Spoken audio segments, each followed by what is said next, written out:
يا جماعة النهاردة هنعمل أم علي. زي اي حد اليومين دول عندي برد، بس ده ما يمنعش ان انا نعمل ام علي. بس التحدي مش هنا. فين التحدي؟ التحدي إني هتكلم معاكم اللهجة المصرية طول الفيديو. انا بقى هتكلم معاكم مصري بس عنده برد، وده مش تحدي، ده انا بجد. بالبداية هقطع الكرواسون كده اهو. ما بعرف إذا عم بحكيها صح. انت متاكده انك اول مره تتكلمي مصري؟ ما شاء الله بجد وحش قوي. بصوا بقى يا جماعة، دي أول مرة بعمل حلا أم علي، مع إنها سهلة خالص.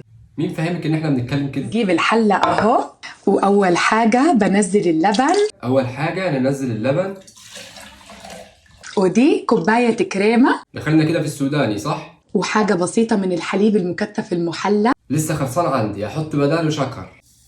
هحط كده حبة قرفة ورشة هيل، وفي الآخر هحط شوية مية ورد كده عشان تدينا طعمة حلوة. ميه ورد؟ فين ام علي؟ فين اللهجه المصريه؟ الخليط اللبن لازم يبقى سخن ومولع.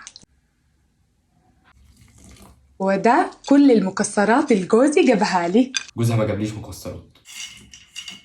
يا جماعة نسيت الجوز الهند. الجوز الهند اهي دي بقى مش مصري. وهصب القشطة كده بشويش. نحط القشطه بشواش. نسيتيني اللهجه المصريه، حرام عليكي. ايه رأيكم بلهجتي المصرية؟ حلوة ولا وحشة؟ احنا خلينا في ام علي احسن. ويلا بينا نحمرها في الفرن. نحمرها؟ لا دي مصري. شكلها جامدة قوي. بسم الله. تحفة باين طعمها حلو ولا ايه؟ تحفة تحفة. وفي اخر الفيديو انا طبعا بهزر، يا رب ما تكونيش زعلتي، عارف ان انت بتحب الملح، فممكن احط شويه ملح لو زعلتي قولي لي.